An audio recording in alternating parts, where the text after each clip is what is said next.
So this is my basic mess kit that I take on me with backcountry canoe trips, and I've actually got into a habit of taking it on my car camping trips as well because I know how to use it, it's easy, and it works. So I got this as a gift for Christmas about 5-6 years ago. It's an MSR pot set. Everything's made to be compact. The lid works for both sides pots. Small pot and the large pot. It also doubles as a frying pan. Comes with a handle that fits inside the pot set, so I can easily, without burning my hands, get pots off and on. You can sit them there. You can also use it to lift the lid or grab the lid as well. It works easy. Wonderful kit to have.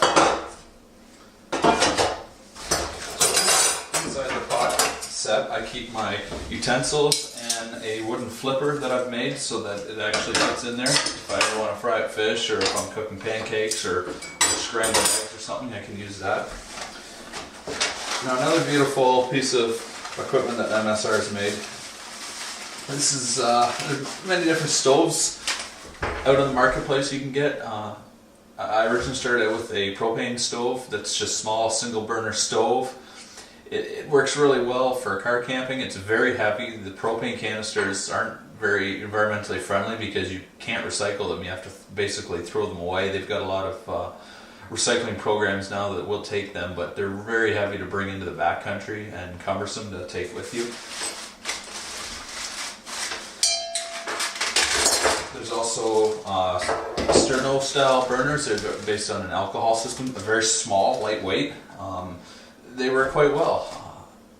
It's not what I decided to use in the end. This is the white gas, naphtha, camp fuel. It's all the same type of fuel. You can just buy it. Coleman makes it here in Canada, and you can buy big jugs of it, and you can separate it into different containers. So MSR makes really good bottles. There's a couple other companies in the marketplace that make these types of stove. That's fine. They all work excellent. I've got a friend that's got a different kind than MSR as well. I find the smaller bottle, when you hook it up, builds up pressure much better than the larger bottle because you lose volume. You're constantly having to put pumps into it to keep the pressure up. So basically the way this system works, the pump is separate to keep it from getting damaged with being part of the stove itself. The stove has got 3 legs. The pump itself goes on very easy. If I remember how to put it together. Clamp that holds it together, rotates. You always want the valve up and the fuel line down. So I'm not going to hook it up today, but you would hook this, take the cap off of the bottle, insert the fuel valve, screw it on. So you'd screw it on like that and then put it on the side. The pump, you put a certain amount of pumps. I usually find about 5 pumps usually works quite well, 5 to 10 pumps.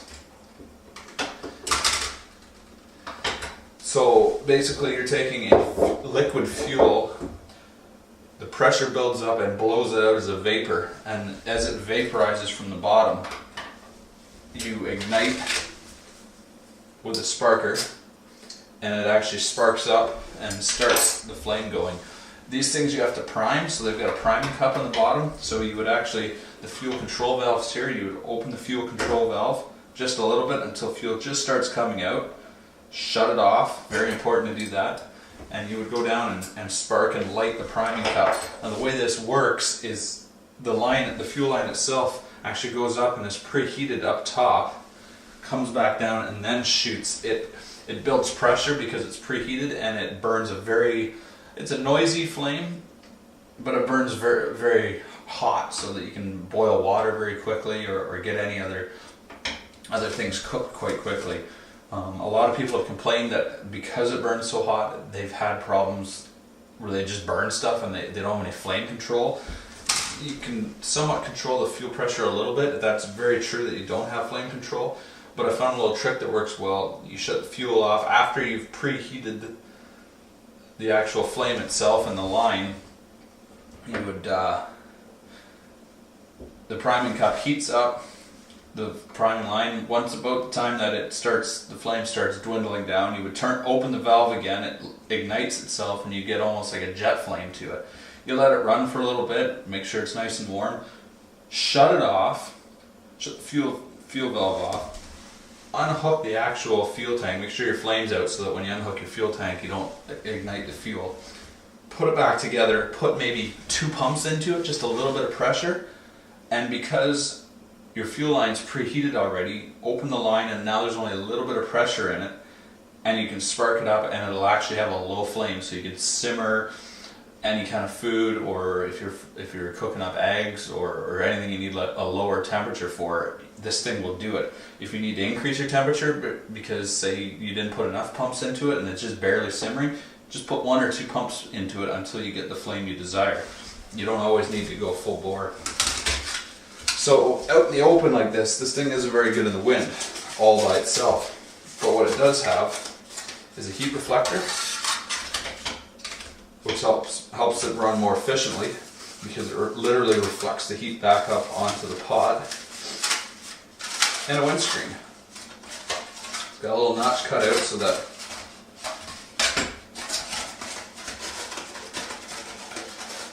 that you can actually get the fuel line under it.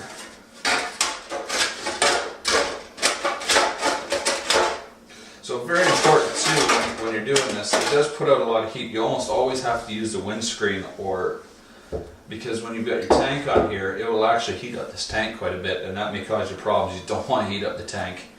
You don't want to cause an explosion or build up pressure too much, because then you might even have problems even keeping your fuel system running properly. So once you've got this on, you get your flame going, you put your pot on. I always like to work with gloves when I'm working around my campsite, because you never know what's hot. Sometimes something had been heating up and you didn't even notice, so always good to wear gloves when you're working around any of your cooking set. So it doesn't take very long. Usually I find you can boil a full pot of water in as little as a couple of minutes, even faster than you can on a stove at home. One way you can tell if water's boiling, you put maybe a few drops on the top of your pot, and you can actually see them boil, and typically when you open the lid you can actually see it boiling inside as well, so it's a real good visual to it, so you're not constantly taking the lid off.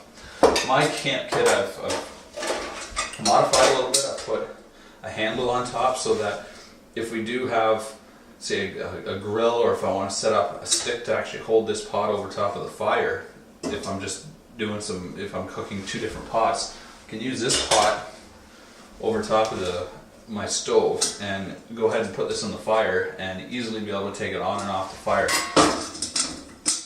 I've got a camp mug as well, which does fit on here. It's a very snug fit, but it does work. If I just need to boil some water for some coffee, that works well. Usually instant works for a lot of people for coffee, but recently I purchased this French press. As many people know, it's hard polycarbonate plastic. You just simply put your coffee in the bottom. It's got great instructions for this GSI version. Fill it up to the bottom of the sight glass, and you boil your water. Now the key to with coffee is you don't put in boiling water into the coffee grinds. The reason being is you release oils in the coffee, so you end up having bitter coffee. So you let your coffee water cool down a little bit, dump it in, let it sit for about 5 minutes. Cover it up so the bugs can't get in there, or so people don't kick dirt or soil into it. And then when you're ready to brew your coffee, you just press it out, and then you can immediately pour the coffee grind, stay in the bottom, and you can pour yourself a nice, really great cup of coffee. I loved it so much camping. I use it at home now because I'm the only one who drinks coffee at home, and it was kind of a waste to brew even half a pot of coffee at home. So I use this all the time now. Relatively cheap, especially if you're going to use it all the time. Comes with a nice handle. The neoprene cover keeps it warm so that while it's brewing inside, and if you just want to set it down and only pour 1 cup of coffee, then it'll stay warm. If you do I usually have 1 cup of coffee in the morning, and on many Algonquin trips, unless it's going to be very, very hot, I'll bring a thermos with me and actually pour the other cup of coffee into here. The other part of my mess kit is, of course, my water bottle. 2 ways I purify my water. It's either by boiling, which works very well, killing anything, at least in Ontario, that's going to harm you. And There's also a chlorine pill you can add. It's 1 pill for 1 liter. That's the way I've always done it, and it works well for me. I was thinking about investing in a pump system. You can actually get pumps that'll you can purify any amount of water that you want. If you just want half a liter or up to 10 liters, you can just pump away and keep pumping until you get the amount of water you desire. I like the way the pills work. They're simple, they're easy, they're in a small package, they're lightweight, and the chance of damaging it, if you damage a water pump, then you don't have any clean water. The only way to clean it is by boiling it, and that's not always ideal because you might have hot water that you can't drink right away. So anyways, that's my mess kit.